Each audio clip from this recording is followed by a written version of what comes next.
네, 우리 시간 신앙 고백하도록 하겠습니다. 우리의 길, 진리, 생명 되신 우리 예수님을 그리스도로 신앙 고백하도록 하겠습니다.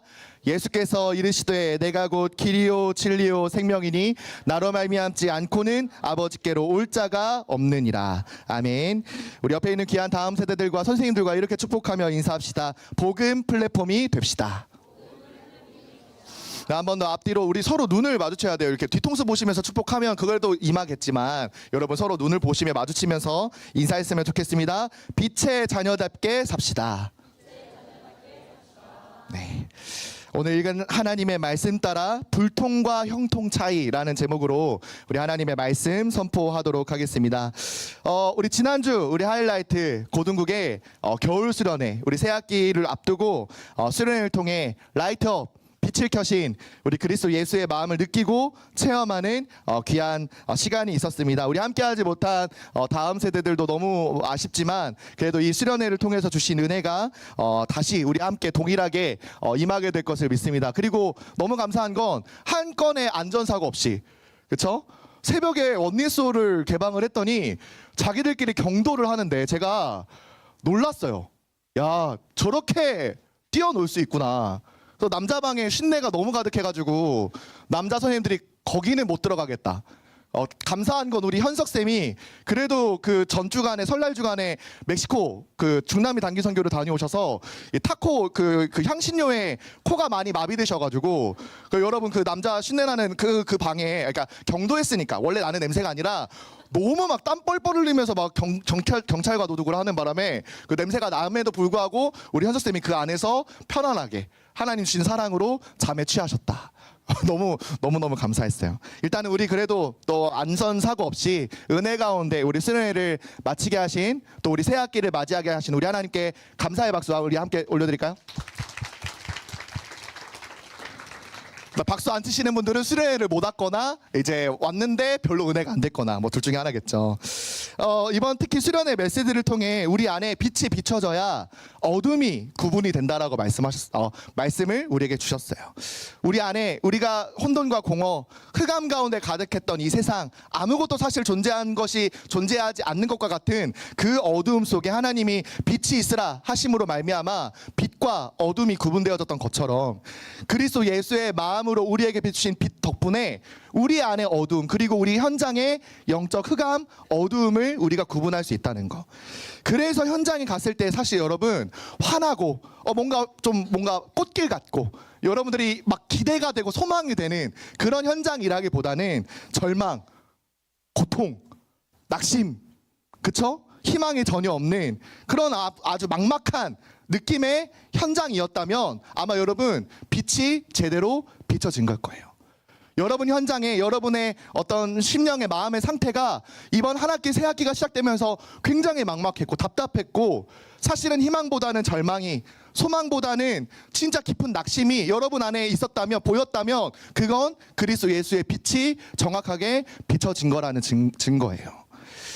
예수님께서도 희망과 소망이 넘치는 현장보다 깊은 절망과 좌절의 현장을 찾아다니셨고 구태여 일부러 그 현장만 골라 다니셨고 그리고 그 현장에 빛으로 임하셔서 무엇이 어둠인지조차 알지 못하는 영혼들을 향해 이 복음을 빛과 같이 밝히 증언하셨어요. 요한복음 5장 5절 말씀에 거기 38에 된 병자가 있더라. 예수께서 그 누운 것을 보시고 병이 벌써 오래된 줄 아시고 이르시되 네가 낫고자 하느냐. 예수님께서 유대인의 명절을 맞이해 예루살렘 성전이 있는 곳으로 올라가셨고 성전 문 중에 양문을 통해서 지나가셨어요. 많은 문들 중에 아름다운 문도 있는데 굳이 양문 그리고 그 양문 근처에 있는 베데스다라고 하는 연못에 일부러 방문하신 거예요. 그곳에서는 연못물이 잠시 이제 일렁이고 아니면 막 이렇게 분수처럼 솟구쳐 오르는 현상이 일어났었는데 사람들이 천사가 그 물을 휘젓고 가서 물이 일렁이는 거다, 그 솟구치는 거다라고 생각을 하니까 과학적으로 뭐 증명이 된 내용이 없으니까 그때 일렁일 때 물이 분수처럼 솟구칠 때 그 물에 먼저 들어가는 사람, 그 물을 먼저 맞는 사람이 반드시 어떤 병이든 낫는다라는 미신이 섞인 현장이었어요. 그러니까 많은 사람들이 무슨 병이든 낫게 한다라고 하니까 구름과 같이 몰려서 막 희망에 찬 얼굴로 저물을 맞이해야지 막 소망에 가득한 모습으로 있었으나 거기에 38년 동안 병자였던 이 사람은 물 근처에도 그 수많은 물이 군중 속에 뚫고 가지 못하는 힘마저 없는, 걸을 수조차 없는 것 같은 그런 사람으로 있어서 누군가에게는 희망이고 누군가에게는 소망이 느껴지는 현장이었지만 자기 혼자는 그 희망과 소망에 섞이지 못해 깊은 절망과 낙심의 수렁 속에 빠지고 있었다라는 거예요. 그때 예수님이 빛을 비추신 거예요. 네가 낫고자 하느냐? 질문하신 거예요. 너 낫고 싶냐? 라고 빛을 비추신 거예요. 그때 이 병자의 대답이 조금 아쉬워요. 요한복음 5장 7절 말씀에 병자가 대답하되 주여 물이 움직일 때에 나를 못에 넣어주는 사람이 없어 내가 가는 동안에 다른 사람이 먼저 내려가나이다.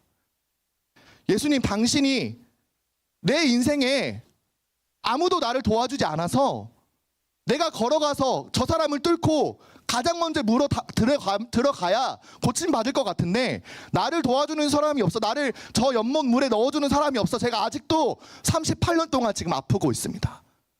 나를 누가 넣어줬으면 좋겠습니다. 혹시 넣어주실 수 있습니까? 라는 식으로 대답을 한 거예요.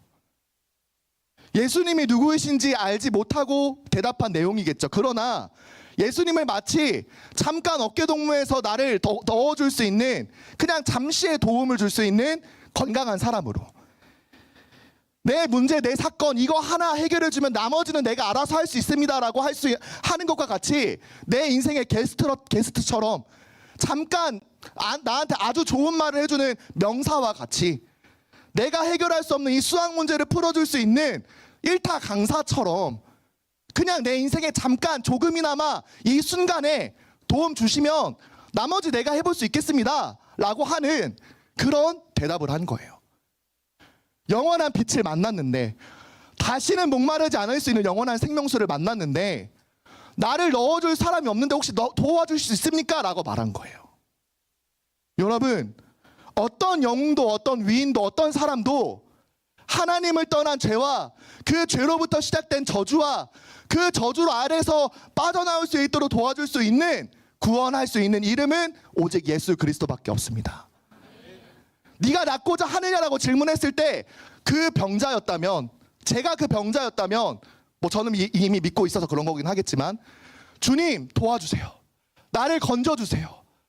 이 병이 아니라 내가 정말 해결할 수 없는 이 모든 문제를 하나님, 예수님 나를 위해 구원해 주세요 라고 말했을 텐데, 아주 잠깐의 도움, 잠시 이 갈등의 문제를 해결해 줄 수 있는 게스트처럼, 마치 비서와 같이 이 문제 끝났으니까 이제 내가 알아서 할게요, 개입하지 마세요, 괜찮아요, 나 충분히 지금 넉넉하게 넘어설 수 있을 것 같아요, 내 인생에 주관하지 마세요, 말하지 마세요 라고 하는 것과 같이, 여러분, 오늘 이 시간 이 예배를 통하여 정말로 예수를 나의 주로, 내 인생의 모든 것을 맡겨도 되는 내 인생의 주관자로 완전히 모시고 인정하며 섬기며 살아가는 하이라이트 고등국 모든 다음 세대들 되기를 예수 그리스도의 이름으로 기도합니다.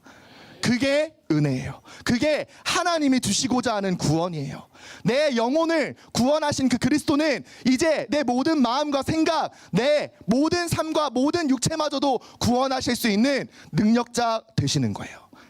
그래서 내 말과 내 행동, 내가 생각하는 모든 것 바꾸실 수 있는 유일한 능력자도 오직 예수 그리스도밖에 없어요. 여러분, 마음 생각 하나 바꿀 수 없잖아요. 그 마음 생각 여러분이 하고 싶어서 하는 거 아니잖아요.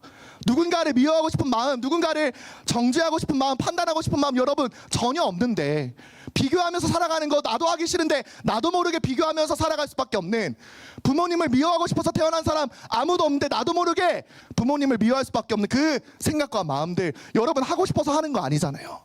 누가 바꿔줄 수 있냐? 오직 예수 그리스도로만 변화될 수 있어요. 언제 바뀌느냐? 내 인생의 주관자를 예수 그리스도로 바꿀 때. 게스트가 아니라, 비서가 아니라, 잠깐 도와주는 일타 강사처럼 예수님을 그리스도로 모시고 살아가는 것이 아니라 내 인생의 주인으로 모시고 살아갈 때 여러분은 완전히 변화된 빛의 자녀들이 될 줄 믿습니다. 세상을 이기신, 세상에서는 너희가 환난을 당하라 담대하라 내가 세상을 이겼노라. 예수님, 내 마음도 이겨 주시옵소서. 내 인생을 나도 모르게 책임지려고 하는 그 마음, 내 동기, 그것도 이겨 주옵소서. 세상을 이기신 그리스도가 내 인생의 주인이 되어 주옵소서. 기도하며 그러므로 말미암아 불통했던, 아무것도 통하지 않았던 내 인생이 하나님으로 말미암아, 예수님이 내 인생의 주인 되심으로 말미암아 형통하게 풀려나가는 하이라이트 라이프가 시작되기를 예수 그리스도의 이름으로 기도합니다. 수련을 통해서 제가 제일 많이 은혜 받은 것 같아요. 뭔가 지금 이 마음이 막 주체를 못하고 지금 막 뜨겁게, 귀 아프더라도 오늘은 좀 참으시고 아마 다음 주쯤이면 조금 이제 좀 정돈되고 정리된 상태로 여러분 말씀 전할 것 같아요. 네, 그러면 우리 첫 번째로, 내가 주인이면 어떤 일이 일어나느냐, 왜 불통할 수밖에 없느냐, 여러분 확인해야 돼요. 창세기 27장 우리가 읽지 않은 33절 말씀에 이삭이 심히 크게 떨며 이르되, 그러면 사냥한 고기를 내게 가져온 자가 누구냐? 네가 오기 전에 내가 다 먹고 그를 위하여 축복하였은즉 그가 반드시 복을 받을 것이니라. 우리가 읽지 않은 이 창세기 27장의 말씀은 우리가 2주 전 강단 말씀을 통해서 아버지 아브라함을 통해 번제로 바쳐질 뻔하다가 우리를 위하여 예비된 순양, 어린 양 예수 그리스도를 믿음으로 의인이 되어 이제 그 아브라함을 이어 이 가문을 이끌 족장으로 하나님의 형통의 축복 속에 진짜 씨를 뿌리면 100배나 결실을 맺고, 우물을 팠는데 대적들이 자꾸 우물을 빼앗으니까 양보 하다가도 하나님이 샘의 근원의 축복을 주셔서 르호봇의 축복을 주었던, 그러니까 삶 자체가 그리스도 예수를 믿는 믿음으로 말미암아 쭉 형통한 삶을 살았던 이 이삭마저도 이제 나이가 들어 아들에게 이 가문의 유업을, 하나님 나라의 언약을, 약속을 이제 물려줘야 될 때가 온 시점이 창세기 27장에 나와요. 근데 이 야곱의 아들은 여러분 아실지 모르겠지만 쌍둥이에요. 그쵸? 형이 내서, 맨 처음 태어나서 형이 내서, 그리고 이제 두 번째로 뒤늦게 태어난 야곱. 이 두 명의 아들이 태어날 때 하나님이 약속을 하셨어요.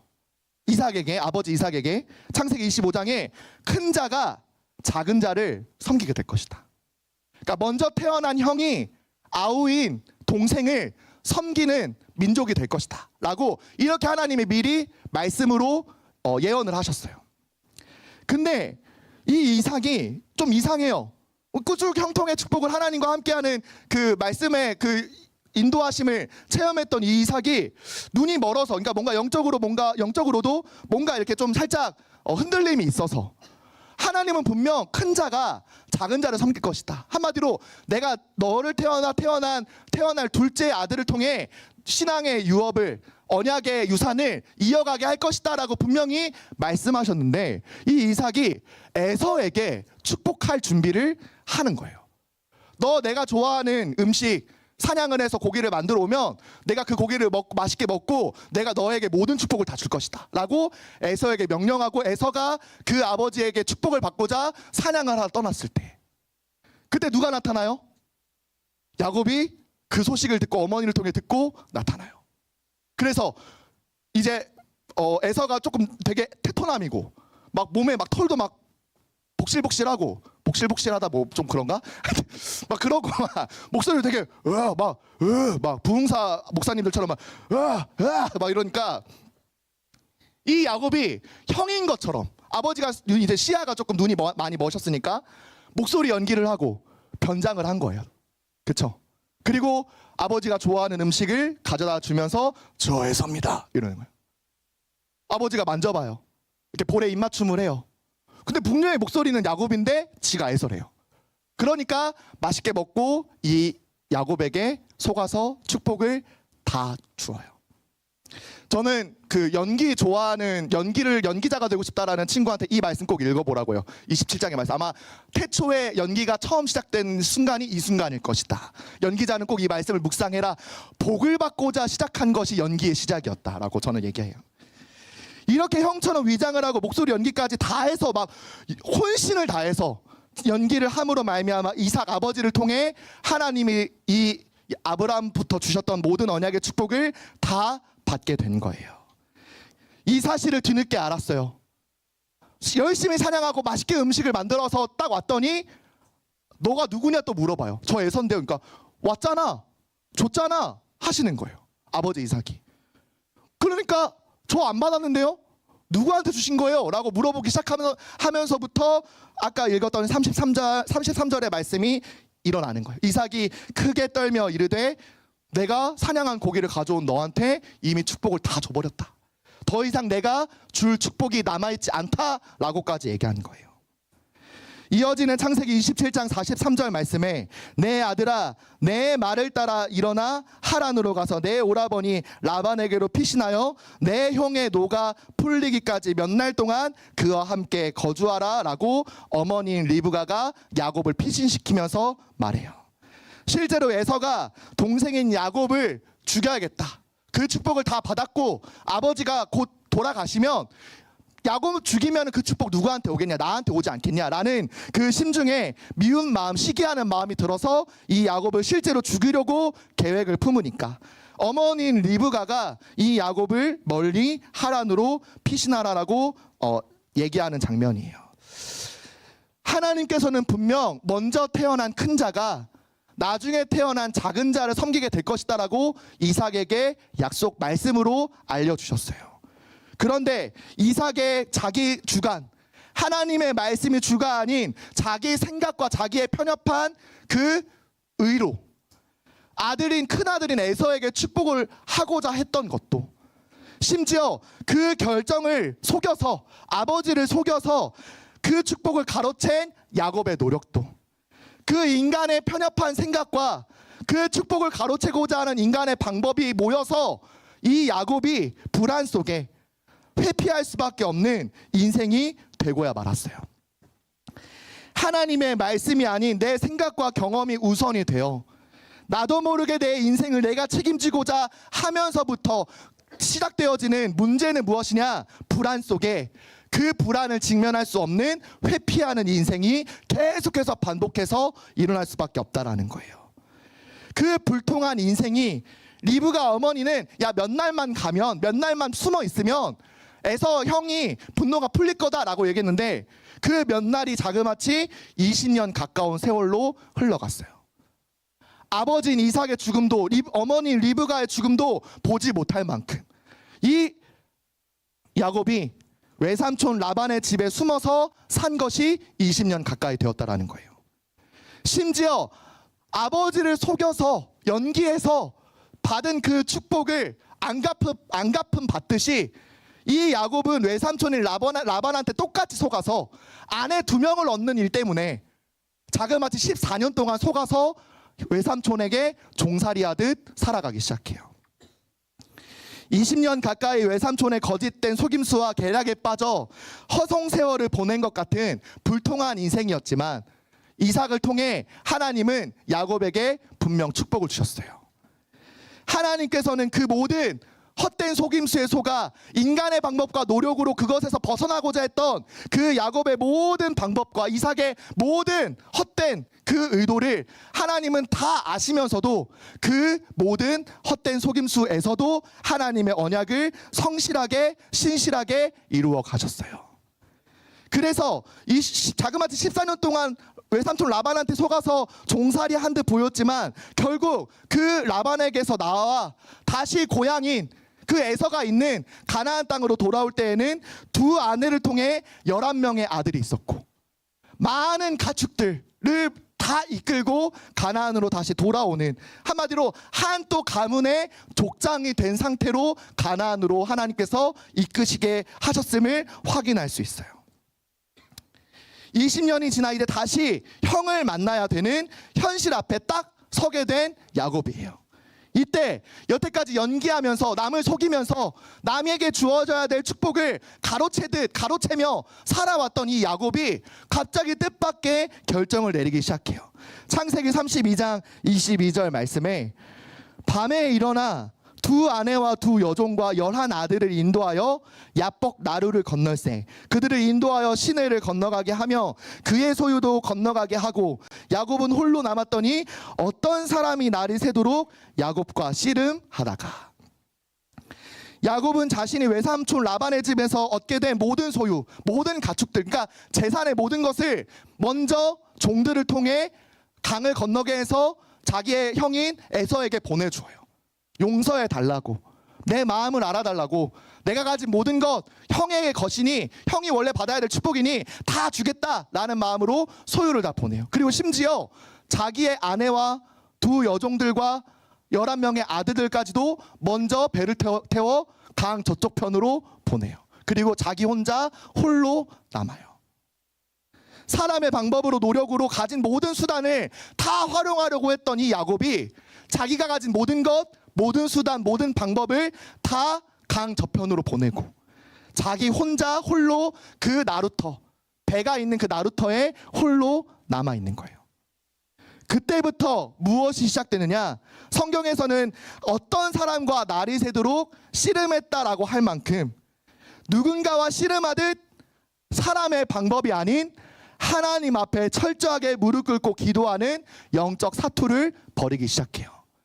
내가 가진 모든 것 다 버려두고 먼저 앞서 보내고, 내가 가진 수단과 방법 다 내려놓고 내가 할 수 있는 단 한 가지, 그것은 무엇이냐? 나와 함께 하시는, 아니 나를 바라보고 계시는 하나님 앞에 철저하게 무릎 꿇는 것.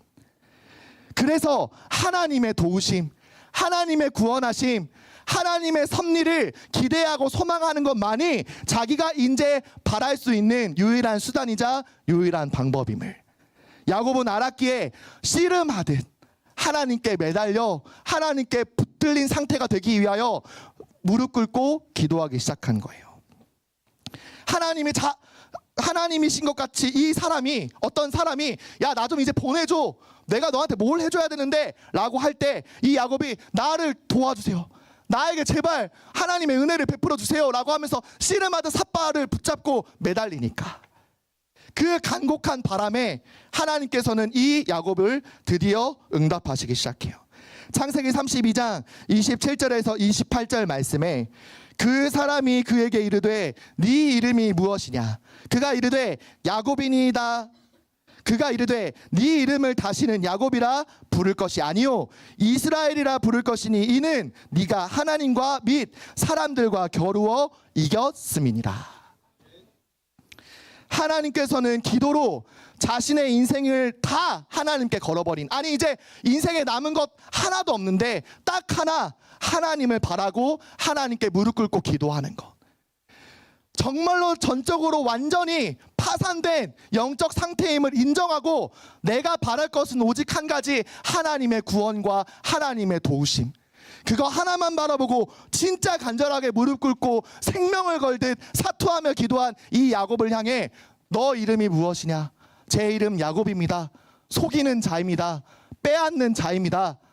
빼앗아서 훔치면서 살아갈 수밖에 없었던 불통했던 내 인생입니다 라고 말하는 그 야곱에게, 아니 이제 네 이름은 야곱이 아니다. 네 이름을 하나님과 씨름하였던, 하나님께 인생을 건 이스라엘이라 하라 라고 말씀하신 거예요.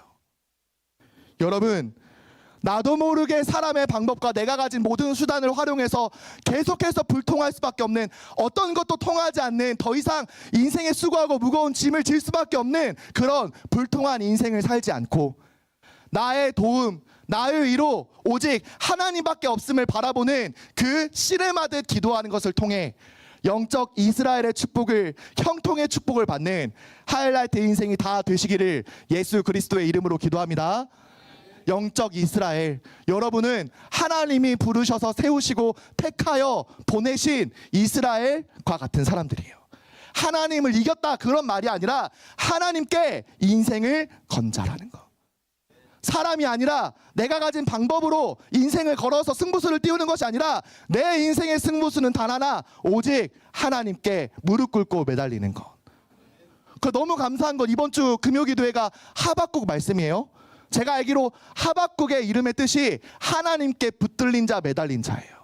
여러분, 하나님께 매달리고 붙들려서 완전히 형통한 인생이 하나님과 함께함으로 모든 것 범사에 형통한 축복을 받는 우리 하이라이트 라이프가 시작되기를 예수 그리스도의 이름으로 기도합니다. 그래서 두 번째로 하나님이 주인이시면 되는 거예요. 창세기 37장 28절 말씀부터는 이제 야곱을 지나, 야곱도 이제 나이가 들었어요. 빨리빨리 넘어가는 이유가 있지만 우리 야곱을 지나 이제 야곱도 마지막 이제 하나님께 부름받는 시점에 하나님이 선택하신 요셉의 이야기가 시작돼요. 37장 28절 말씀에 그때 미디안 사람 상인들이 지나가고 있는지라 형들이 요셉을 구덩이에서 끌어올리고 은 20의 그를 이스마엘 사람들에게 팔매 그 상인들이 요셉을 데리고 애굽으로 갔더라. 야곱은 12명의 아들까지 낳았어요. 야곱이 가장 사랑했던 아내 레아와 라헬이 있었는데 그 두 번째 아내였던 사랑했던 라헬이 죽고 그 라헬을 통해 낳은 첫째 아들 요셉이 그 꿈을 통해 하나님의 계획을 보는 것을 이 야곱이 느끼기 시작했어요. 12명의 아들 가운데 하나님이 그냥 택하셔서 꿈으로 환상으로 하나님의 비전을, 하나님의 계획을 요셉을 통해 하나님께서 이루어 가실 언약을 확인시켜 주시니까 이 요셉이 꿈을 꿈으로 하나님의 뜻과 계획을 받는 것을 형들이 10명의 형들이 시기하고 미움으로 이 요셉을 구덩이에 파서 죽이려고 하다가 은 20을 받고 노예 상인들에게, 미디안 상인들에게 팔아버리기 시작해요. 그리고 아버지 야곱에게는 악한 짐승이 요셉을 잡아먹었습니다. 그래서 요셉이 원래 입었던, 야곱이 입혔던 채색 옷까지 피 묻혀서 보여주면서 요셉 죽었어요 아버지 어떡해요 라고 또 연기하기 시작한 거예요. 그렇죠? 야곱이 연기했듯 자, 야곱의 아들들도 연기하기 시작했어요. 어떻게 요셉 죽어버렸어요. 이렇게 거짓으로 고하기 시작해요. 사람을 노예로 삼아 장사하며 사고 파는 이 미디안 상인들의 어디로 팔려갈지, 누구한테 팔려갈지 알지도 못하는 이 요셉이 결국 어디로 가게 됐느냐? 애굽으로, 당시 강대국인 이집트로. 심지어 이집트 중에서도 상인이든 음식하는 식당이든 어떤 곳에도 팔려도 아무렇지 않은, 이상하지 않은 이 요셉이 누구에게 팔려갔느냐? 바로 왕의 신하 근위대장, 친위대장인 애굽 사람 보디발에게 팔리게 된 거예요. 창세기 39장 1절에서 3절 말씀에 그 속에서 요셉이 어떤 은혜를, 어떤 형통을 맛보았느냐? 요셉이 이끌려 애굽에 내려가매 바로의 신하 친위대장 애굽 사람 보디발이 그를 그리로 데려간 이스마엘 사람의 손에서 요셉을 사니라. 여호와께서 요셉과 함께 하심으로 그가 형통한 자가 되어 그의 주인 애굽 사람의 집에 있으니 그의 주인이 여호와께서 그와 함께 하심을 보며 또 여호와께서 그의 범사에 형통하게 하심을 보았더라. 하나님께서는 요셉을 아무 집, 밭이나 시장, 노예 팔아버릴 수 있는데 바로 왕의 친위대장 파라오, 태양신의 아들이라고 말하는 이 친위대장인 보디발 집으로 보내셨어요. 그리고 노예임에도 불구하고 모든 일에 하나님께서 형통하게 하심을 느끼게 할 만큼 하나님의 함께 하심으로 역사하시기 시작했어요. 불신자 중에 불신자였을 이 보디발이 그 수많은 잡신들, 그 이집트의 수많은 우상들을 섬기면서 살아왔을 이 보디발이 여호와 하나님을 인정할 수밖에 없을 만큼 애굽을 통해 요셉을 통해 하나님의 함께하심을 보게 해주신 거예요. 그래서 보디발 집에 자꾸 요셉이 손대는 것마다 다 잘 풀리니까, 열매를 계속 맺고 좋은 일이 계속해서 일어나니까 이 요셉을 노예 중에 리더로, 가정 총무로, 아니 이제 노예가 아니라 내 식솔로 삼기 시작한 거예요. 그때 갑자기 보디발의 아내가 이 요셉을 너무 사랑해서 그 유혹에, 성적 유혹을 막 하니까 이 유혹에 넘어가지 않는 요셉을 보고 화가 나서 이 요셉을 누명 씌워서 감옥에 보내기까지 해요. 그래서 누명 써서 아무 잘못한 거 없는데, 유혹에 넘어가지도 않았는데 죄인이 되어서 언제 죽을지, 언제 사형당할지 모르는 감옥에 끌려간 이 요셉에게 하나님이 또 함께 하시는 거예요. 심지어 이번에는 그 감옥을 지키는 간수장에게까지 하나님이 함께 하심을 보여주셨어요.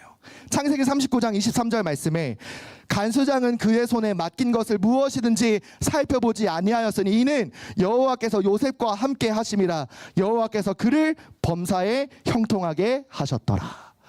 심지어 간수장이 막 키도 챙겨야 되고 죄인들을 막 막 식사도 챙겨야 되고 하는데 요셉이 있으니까 막 키도 어디다 뒀는지도 모르고 음식 뭐 식사 뭐 이런 거 아무것도 신경 쓰지 않는 거예요. 간수장이 아니고 그 감옥에 같이 갇혀 있는 죄인인데, 죄인인 이 요셉이 그 감옥에 있다라는 거 하나만으로 간수장이 자기의 일을 돌보지 않았어요. 왜? 요셉이 하나님과 함께함을 보았으니까.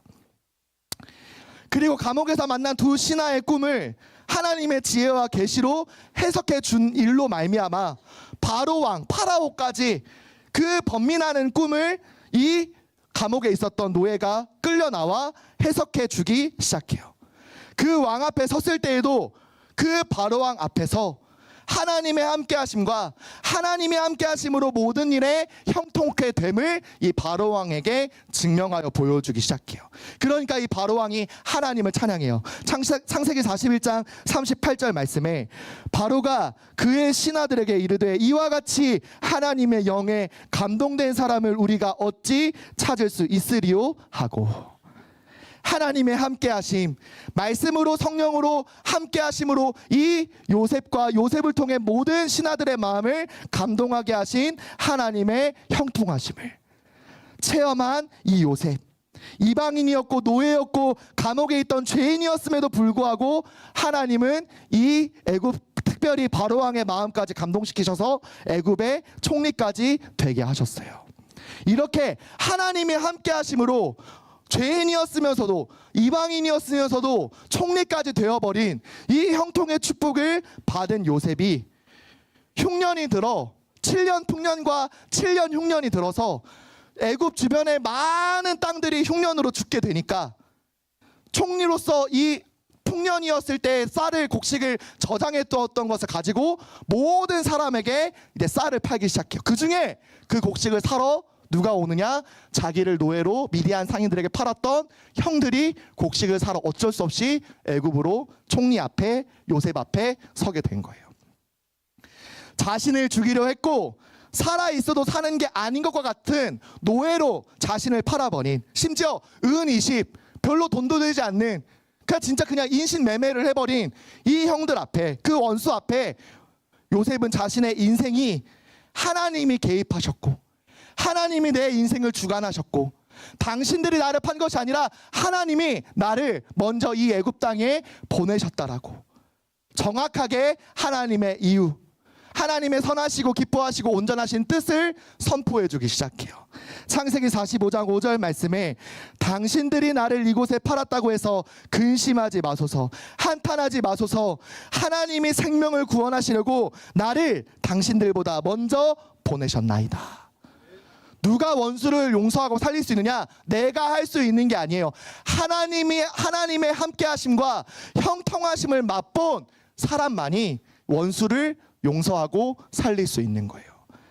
하나님께서 택한 가문 후에 아버지 야곱이자 이스라엘 족속을 이룰 이 야곱의 축복까지도 받게 된 이 요셉은 자신을 하나님께서 애굽으로 먼저 보내셔서 정말 모든 민족, 모든 만민을 살릴 준비를 하시고자 나를 먼저 이 애굽 땅으로 보내신 것입니다. 우리뿐만 아니라 우리 가문을 통해 이스라엘 족속을 통해 온 족속 만민에게 이 하나님의 사랑, 이 복음을 증거하시기 위하여 나를 먼저 이 땅에, 애굽 땅에 보내주신 것입니다 라고 정확하게 말하기 시작한 거예요. 그럼에도 불구하고 이 야곱과 함께 요셉을 따라 애굽으로 이주한 이 형들이 야곱이 이제 또 나이가 들어 죽게 되자 불안해하기 시작했어요. 오늘 읽었던 창세기 50장에 보면은 두려워 떨며 아버지가 죽게 되자 아버지한테 직접 물어본 건지 모르겠는데 요셉한테 가서 이렇게 얘기하는 거예요. 아버지가 우리 용서해 주래, 제발 부탁하건대 우리를 살려두래 라고 아버지한테 물어본 장면은 안 나와요. 근데 아버지가 그렇게 얘기했다라는 식으로 요셉한테 가서 간절하게 간곡하는 거예요. 심지어 나는 너희의 종이다, 너가 내 주인이고 나는 너의 종이니 제발 우리 종들을 살려달라, 아버지를 봐서라도 우리를 용서해달라 라고 불안해하면서 막 사람의 방법과 노력으로 막 애절하게 막 얘기하는 거예요. 그때 요셉은 다시 하나님의 약속을, 하나님의 선하심을 말씀하기 시작해요. 19장 21절 말씀에 요셉이 그들에게 이르되 두려워하지 마소서 내가 하나님을 대신하리이까. 당신들은 나를 해하려 하였으나 하나님은 그것을 선으로 바꾸사 오늘과 같이 많은 백성의 생명을 구원하게 하시려 하셨나니 당신들은 두려워하지 마소서 내가 당신들과 당신들의 자녀를 기르리이다 하고 그들을 간곡한 말로 위로하였더라. 내가 하나님을 대신하리이까. 하나님을 대신할 수 없습니다. 하나님의 뜻과 계획이 있는데 어떻게 제가 하나님의 선을 다시 악으로 바꿀 수 있겠습니까? 당신들은 나를 해하려 했으나 하나님은 그것을 선으로 바꾸셨습니다. 여러분, 내 인생의 주관자가 내가 아닌 오직 하나님밖에 없음을 인정할 때 우리 삶이 세상이 보기에는 전혀 영향력 없고 먹히지 않는 인생인 것처럼 보일지라도 하나님의 선하심으로 하나님의 형통한 역사로 하나님의 뜻과 계획을 이루는 삶을 살게 될 때 내 원수마저도 용서할 수밖에 없는, 내가 사랑할 수 없고 이해할 수 없는 그 영혼마저도 이해하고 품을 수 있는, 아니 이해해서가 아니라 내가 먼저 사랑받았기 때문에 살릴 수 있는 그 상황이 반드시 여러분에게 찾아올 거예요. 그 영혼을 살리는, 원수마저 사랑하고 살릴 수 있는 형통한 하나님과 함께하는 빛의 자녀들이 다 되기를 예수 그리스도의 이름으로 기도합니다. 그래서 범사에 하나님이 함께 하심으로 모든 일에 형통하게 되어 원수마저 살릴 수 있는 하이라이트 라이프가 되기를 예수 그리스도의 이름으로 기도합니다. 그래서 결론으로 그 빛을, 그 하나님의 함께 하심을 느끼는 라이트 타임, 그리고 가장 올바른 시간인 라이트 타임을 여러분들이 가져야 돼요. 하나님께서는 요셉이 겪은 일이 불쌍해서, 요셉의 인생이 너무 기구해서 하나님이 불쌍하다, 어떻게 저런 인생을 살까, 형들 저거 내가 대신 때려 죽일 수도 없고 내가 요셉을 좀 지켜줘야겠다, 보호해줘야겠다 해서 감정적으로 이끌려서 하나님 요셉의 인생에 함께 하심이 아니에요. 영원전부터, 영세전부터 하나님은 요셉을 은혜로 택정하시고 요셉을 통하여 하나님의 구속사, 구원을 이루시는 우리에게까지 예수만이 그리스도이심이 증거될 수 있도록 하는 그 역사를 요셉을 중심으로 이루어 가실 것을 이미 예정하셨어요. 요셉이 애굽으로 가게 된 것도 이미 증조 할아버지, 만난 적도 없는 아브라함에게 이미 약속하셨던 예언의 말씀이었어요. 창세기 15장 13절에서 14절 말씀에 여호와께서 아브라함에게 이르시되 너는 반드시 알라. 네 자손이 이방에서 객이 되어 그들을 섬기겠고 그들은 400년 동안 네 자손을 괴롭히리니 그들이 섬기는 나라를 내가 징벌할지며 그 후에 내 자손이 큰 재물을 이끌고 나오리라. 하나님은 이미 약속하셨어요. 증조 할아버지인 아브라함에게 이미 너가 이방 땅으로 너의 자손들이 가서 손님처럼 있지만 사실 섬기는 종들이 되어, 노예가 되어 400년 동안 그들을 섬기다가 내가 그 나라를 징벌함으로 말미암아 그 나라에서 해방되어 나올 때 큰 재물을 갖고 나오게 될 것이다. 하나님께서는 400년이라는 이 잠시의 시간표가 지나고 나서 하나님이 그 나라를 징벌하시고 오히려 그 나라를 통하여 200만이나 되는 인구로 불어나서 많은 재물과 많은 가축들까지 끌고 와서 이제 다음 주부터 나눌 출애굽기 말씀을 통해 애굽을 빠져나와 다시 가나안 땅으로 들어가는, 그리고 이제 하나님의 나라를 다시 이루어가는 역사를 이루어 갈 것이다 라고 이미 아브라함에게 약속하신 장면이 나와요. 내 상황, 내 형편, 내 어떤 입장을 하나님 고려해서 말씀을 이루시다가도 안 이루시고 기도에 응답하시다가도 응답 안 하시는 그런 하나님이 아니에요. 하나님의 말씀은 말씀하신 대로 반드시 이루어집니다. 누구를 통해 이루어지느냐? 그 말씀을 신실하게 하나님을 의지하고 의존하며 내 방법, 내 의지, 내 노력을 가하지 않고 오직 하나님의 말씀 앞에 무릎 꿇은 그 한 사람을 통해 하나님의 말씀은 반드시 이루어집니다. 그 말씀 앞에 서는 시간, 말씀이신 하나님 앞에 서는 시간, 말씀으로 내 안에 생명의 빛을 비추는 그 빛을 만나는 시간을 여러분 가져야 돼. 그게 라이트 타임이라는 거예요. 그때 그 빛을 내 안에 비추심으로 말미암아 내 삶의 어둠으로 나도 모르게 어둠으로 끌려가는 내 모든 삶의 방향을 다시 한번 비추시고 내 인생의 나침판을 다시 한번 수정하셔서 오직 하나님의 말씀을 표대로 삼아 올바르게 형통하게 인도받을 수 있도록 하는 올바른 시간, 라이트 타임이 시작되게 될 거예요.